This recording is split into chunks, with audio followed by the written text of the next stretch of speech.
We have to stop illegal immigration. It's hurting us economically.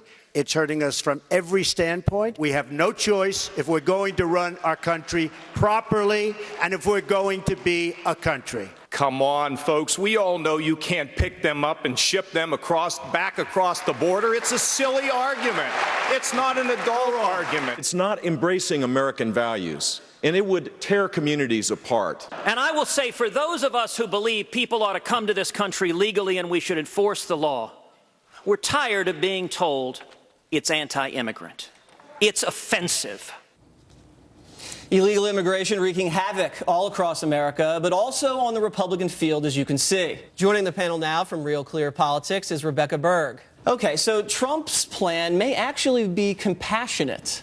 Tamara, and hear me out on this. This is what I don't think is compassionate. I don't think it's compassionate to encourage smugglers to bring women over and drugs and guns across a hot desert. I don't think it's compassionate for companies to hire cheap illegal labor and drive down wages for Americans. And I don't think it's compassionate to have illegal alien felons who have already been deported shoot innocent people in sanctuary cities. Where am I going wrong? One of the issues is that you can't just build a wall, because there are smugglers that come in underneath through tunnels. They launch cocaine over walls. So were you just on the other side of the wall trying to catch the cocaine?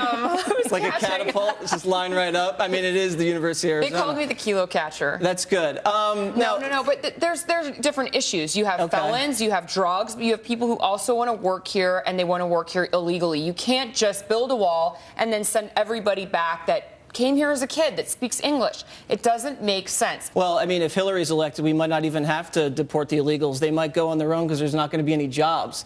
Andrea, if there were Republican voters pouring across the southern border in the United States, do you think the Democrats would want to build a wall?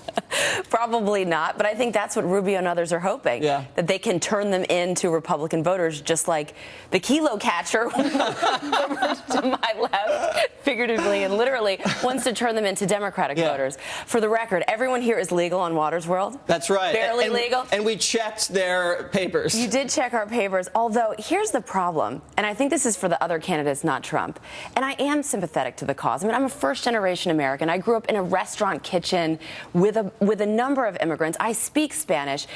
But when Donald Trump comes out and he says we're going to build a wall and he does all these things, you know what the other candidates have to do? What? They have to come out and say no. No, we can't do that.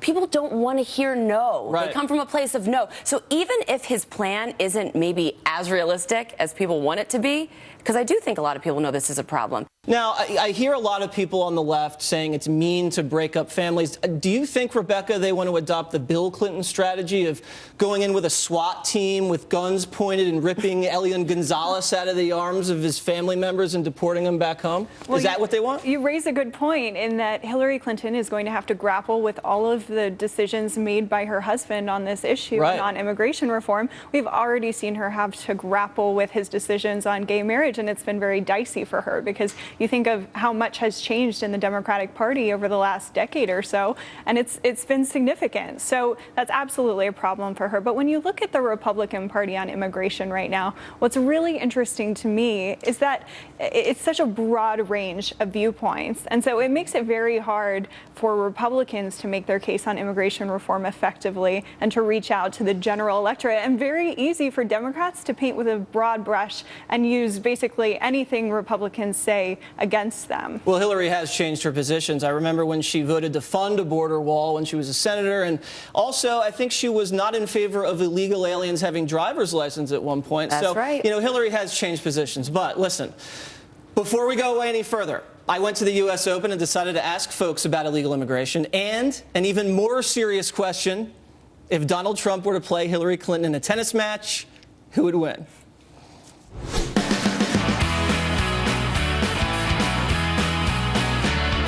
When female tennis players grunt, yes, do you enjoy that? I love that. If Donald Trump played a match against Hillary Clinton, oh, come on, who would win? Hillary can't. You can't play in pantsuits.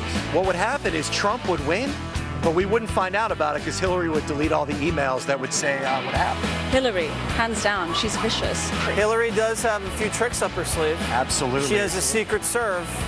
Ah, nicely done. Where are you from? Kazakhstan. Borat says hello. Thank you. Hello. Hello, nice to meet you. So are you her ball boy? Oh, this is a fun interview. Trump wants to build a wall on the southern border. Do you think that's a good idea? For what? To keep the illegal aliens out. Oh my God. We had a wall in Germany, so I wouldn't give you the tip to build a wall. The wall in Germany worked pretty well. No one really got across. You're not overstaying your visa, are you? No, I have a green card. Because Trump might deport you if you're overstaying your visa. Do you like Trump? Well, Trump is funny, but do you want a funny president? We had a funny president. His name was Obama. I'm funny how? I mean, funny like I'm a clown, I amuse you? The joke was on us, though. So have you seen any celebrities here today, besides me?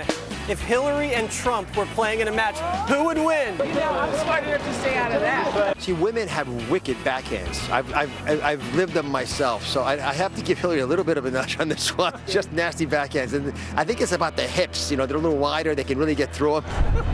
Now you're getting yourself into trouble. He can't handle this. He cries like a rumor. Hillary and Trump, who do you like? Hillary got him. Hillary? All right. Hey, Kim, I'm Waters. Thank you. And this is my World right here. How you doing? How are you? Good. Yeah, I don't think Kardashian had any idea she was in Waters' World there. Dr. Oz, a little sexist there, the hip action. That was a little creepy. Yeah. It was so creepy. But does Kim Kardashian know who Hillary Clinton and Donald Trump are?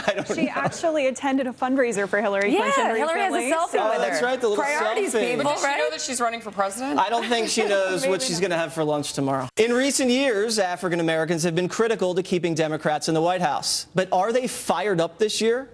Coming up, we went uptown to see what Harlem thinks about the Democratic candidates. Are you excited about Hillary? I'm not too excited. What do you think Hillary's biggest accomplishment has been?